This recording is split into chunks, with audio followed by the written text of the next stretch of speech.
Allez-y, regardez avec moi, essayez d'être un petit peu réactif. Si je prends la restauration de luxe, allez, essayez d'imaginer qu'on est chez Paul Bocuse. D'accord? Est-ce qu'on est dans par projet? Je ne pense pas. Est-ce qu'on est dans les flux continus? Vous voyez, flux continus, on a un volume qui est très important. Je ne pense pas.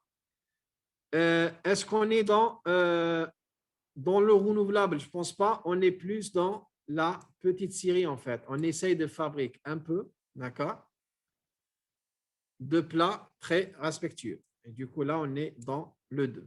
Ça va jusqu'ici ou pas? Oui. Alors, par contre, dans la restauration de luxe, on est dans quoi? Allez-y. Est-ce qu'on est dans le petite série? C'est surtout pas ça. Par projet, surtout pas. Flux continu, presque, mais comme on a plusieurs produits, mais du coup, on est surtout dans l'eau pour l'eau. D'accord? Vous avez compris qu'on fabrique, en fait, on a plusieurs menus, du coup, on va essayer de varier, on va essayer de faire tourner les différents menus. Alors, pour les voitures, pardon, oui. Alors, flux continu, qu'est-ce qu'on a dit? On a dit, généralement, la variété, elle est très, très, très faible.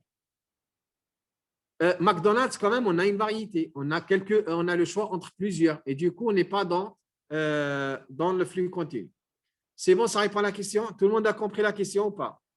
Il y a quelqu'un, je ne sais pas, Zoom, si vous avez entendu ou pas, il y a un étudiant qui a posé la question, il a dit, mais McDonald's, pourquoi ce n'est pas en flux continu?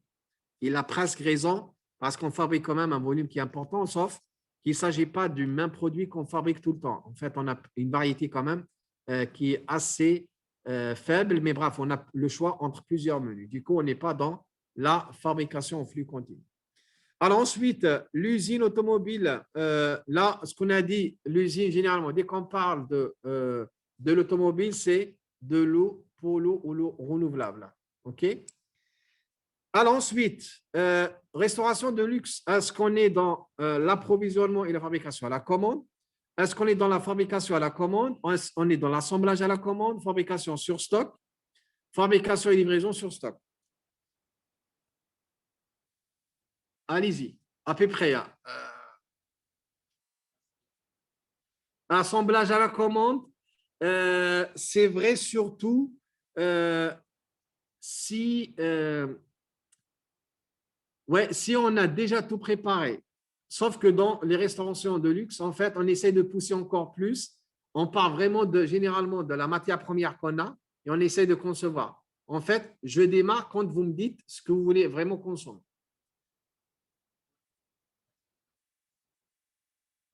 Oui, la matière première, on l'a dans le stock. Non, oui, on va pas attendre jusqu'à la commande pour pouvoir le préparer. Mais en fait, on part de la viande. Oui, la viande, elle est déjà. Ah oui, je vois ce que vous voulez dire.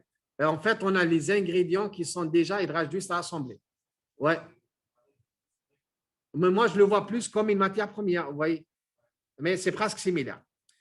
Et du coup, là, en fait, on est presque là, en fait, dans la fabrication à la commande, en fait. On a de la matière première, on a différentes matières premières et on essaie un petit peu de partir de ce qu'on a pour concevoir quelque chose.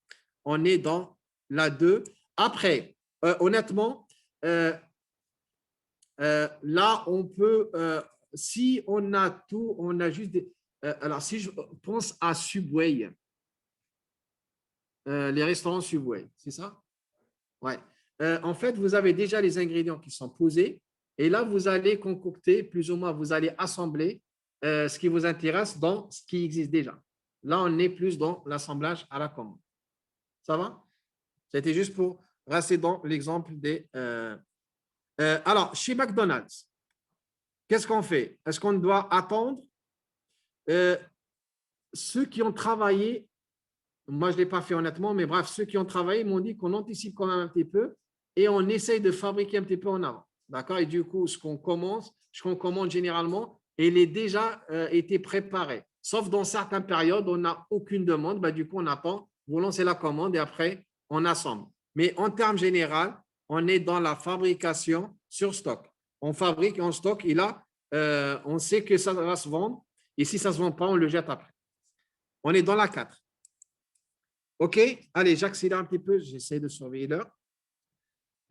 Alors, l'automobile, on est dans, en termes généraux, on est dans l'assemblage à la commande, en termes généraux. Après, on peut descendre, c'est ce que je vous ai dit, on peut modifier. Mais généralement, pour l'automobile, on a tous les composants en stock et on attend juste votre commande parce que vous voulez une couleur verte, grise, ainsi de suite, avec telle option, telle option. Et du coup, on essaie d'attendre un petit peu.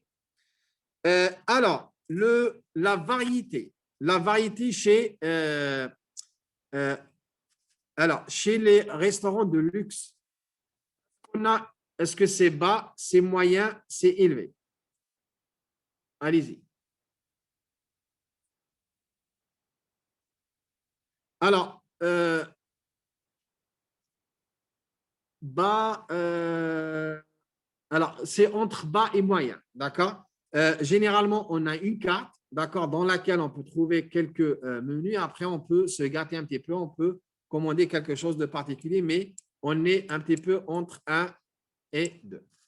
Alors, alors, la restauration rapide, on est limité, d'accord, par rapport, en fait, c'est très bas, parce qu'en fait, on a le choix juste entre ça, mais ça reste quand même une variété qui est très, très, très faible.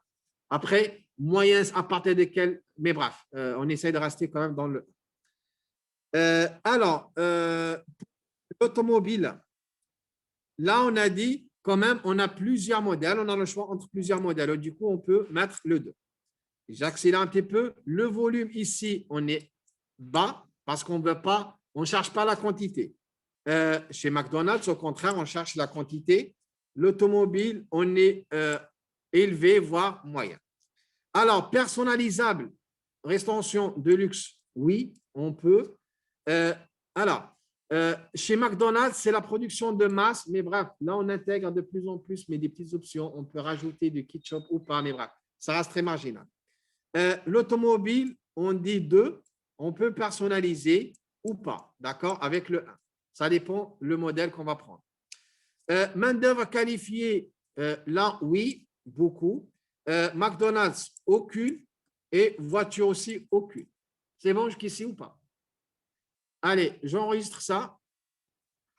Là, on a essayé de répondre, mais bref, après, là où c'est un peu compliqué, on ne peut pas trouver une réponse qui est exacte pour tous les exemples. D'accord? Ça dépend. Pour les voitures, par exemple, ça dépend. Et du coup, là, on a essayé de prendre quand même la moyenne des réponses.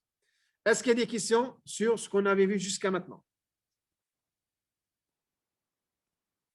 C'est bon? Tout est clair? Alors, il y a beaucoup de concepts, d'accord? Mais franchement, ça reste quand même accessible. Je vous invite aussi à regarder les autres vidéos qui sont sur Moodle. Elles sont encore plus détaillées, d'accord? Je les ai fait quand j'avais un temps libre et du coup, elles sont plus détaillées avec beaucoup plus d'exemples. Et du coup, alors, pour résumer, là, on a fini la 3e séance. Attention, pour le test intermédiaire, j'ai dit, vous pouvez avoir des questions sur la 1re, 2e, 3e séance. Il n'y a aucun souci. Dès que c'est fait, je vous envoie un mail avec plus d'informations. S'il n'y a aucune question, je vous souhaite bonne continuation et bon courage.